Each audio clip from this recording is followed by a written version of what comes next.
Koľko váži asi takýto oblak? Záleží to od rôznych faktorov, ale takýto malý našuchorený oblačík s dĺžkou, šírkou a výškou 1 km môže mať tak 500 tón. To je ako 100 priemerných slonov.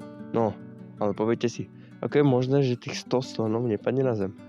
Je to jednoduché. Keď si zoberieme, že ten oblak má 1000 x 1000 x 1000 metrov, to sa rovná 1 miliarde kubických metrov. To vychádza na 1 meter kubický pol gramu vody. Takže dôvod, prečo to nespadne, je, že kvapočky vody sú veľmi maličké, sú nanášané vzduchom. Hustota oblaku je teda menšia ako hustota okolitého vzduchu, takže sa udrží ako taká plávajúca hmota. No, to je malý oblačík, ale taký oblačík, ktorý má napríklad 300 x 300 metrov a výšku 8 km, môže mať aj 30 000 tón. Niektoré oblaky majú aj 100 000 až milióny tón.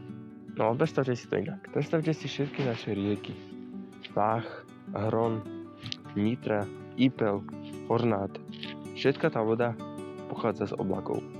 Ale ako sa vlastne oblaky tvoria?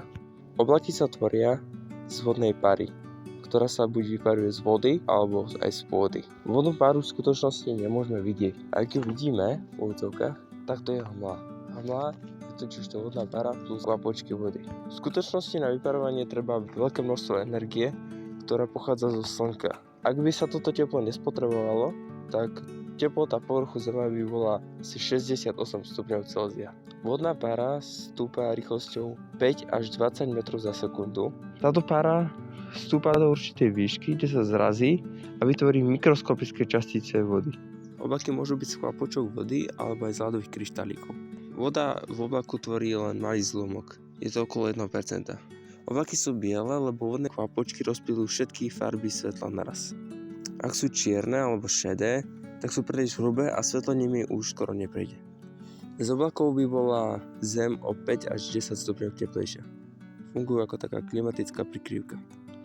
Životnosť oblaku môže byť niekoľko minút až niekoľko dní. Aby z oblaku začalo pršať, tak tieto malé častice musia mať určitú minimálnu hmotnosť, aby sa nevyparili pri prelete atmosférou.